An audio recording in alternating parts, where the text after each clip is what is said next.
ജമദഗ്നി മഹർഷിയുടെ ഭാര്യയായ രേണുക പവിത്രവതിയല്ലെന്നും അതിനാൽ അവരെ വെട്ടിക്കൊല്ലണമെന്ന് പുത്രനായ പരശുരാമനോട് കൽപ്പിക്കുകയും പിതൃഭക്തനായ പരശുരാമൻ എന്ത് ചെയ്യണമെന്നറിയാതെ മഴുവുമേന്തി രേണുകയുടെ മുൻപിൽ നിൽക്കുമ്പോൾ രേണുകയ്ക്കുണ്ടാകുന്ന ഭാവഭേദങ്ങൾ ശ്രീകുമാരൻ തമ്പി ചിത്രീകരിക്കുന്നതാണ് ഞാനിവിടെ ഉദ്ധരിക്കുന്നത്. വെട്ടുവാനായുധം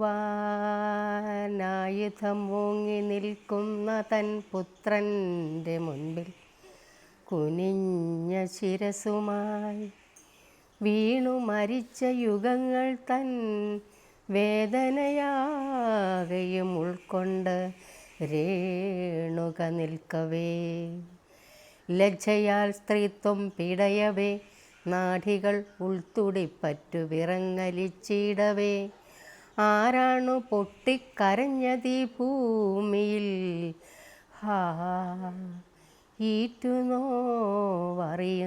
മൃഗങ്ങളോ.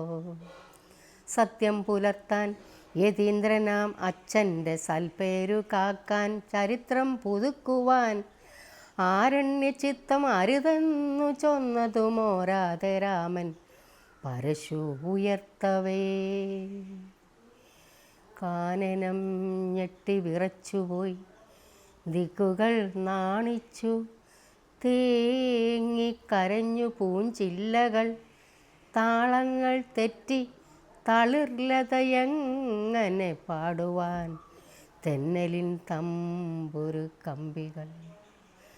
മാനും മയിലും മലരണി തൈകളും പാടാതെ പാടുന്ന പൊന്മുളക്കൂട്ടവും ദേവചൈതന്യ പ്രഭാധൂമമേൽക്കയാൽ ദൈവികമായി തീർന്ന മാനുഷ ചിത്തവും തമ്മിലിണങ്ങിക്കഴിയുമ സ്വർഗീയ മണ്ഡപം രക്തദാഹത്താൽ തുടിക്കയോ.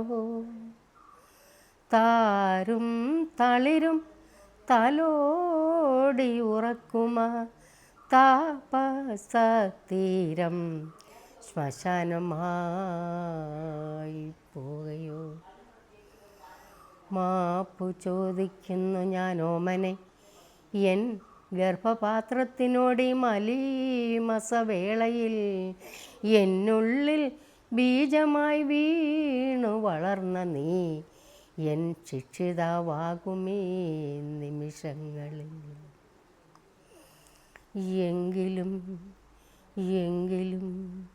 ആയുധമേന്തി നീ എൻ മുൻപിൽ വീർപ്പിട്ടു നിൽക്കവേ, എൻ മനം തേങ്ങുന്നു, മെയ് തളരുന്നു, എൻ്റെ മാറിൽ പടർന്നു വളർന്നവനല്ലയോ നീ.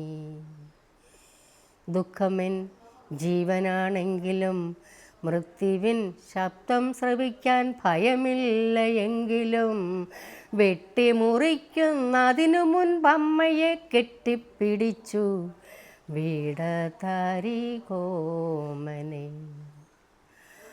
ആ മുഖം എൻ മാറിലൊന്നമർത്തട്ടെ ഞാൻ, ആ തിരുനെറ്റിക്കൊരുമ്മ നൽകട്ടെ ഞാൻ, ആ മുഖം എൻ മാറിലൊന്നമർത്തട്ടെ ഞാൻ, ആ തിരുനെറ്റിക്കൊരുമ്മ നൽകട്ടെ ഞാൻ.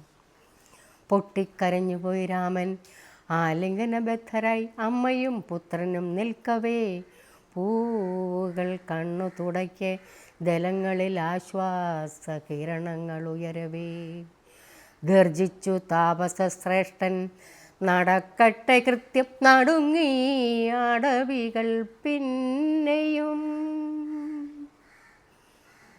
പെറ്റുപാലൂട്ടി വളർത്തിയ പുത്രൻ്റെ വെട്ടേറ്റു വീണു പിടഞ്ഞ മാതൃത്വമേ, ഈ വിശ്വചക്രം തിരിക്കുമജയ്യതേ, ഇല്ല നിനക്കു മരണമൊരിക്കലും. കാരണം അമ്മയെ കൊന്നു കഴിഞ്ഞപ്പോൾ അച്ഛൻ ചോദിച്ചു, മകനെ നിനക്കെന്ത് എന്താണ് ആവശ്യമെന്ന്. അപ്പോൾ അവൻ പറഞ്ഞു, എൻ്റെ അമ്മയെ ഉയർപ്പിക്കണമെന്ന്. അതുപോലെ തന്നെ സാധിച്ചു കൊടുത്തു.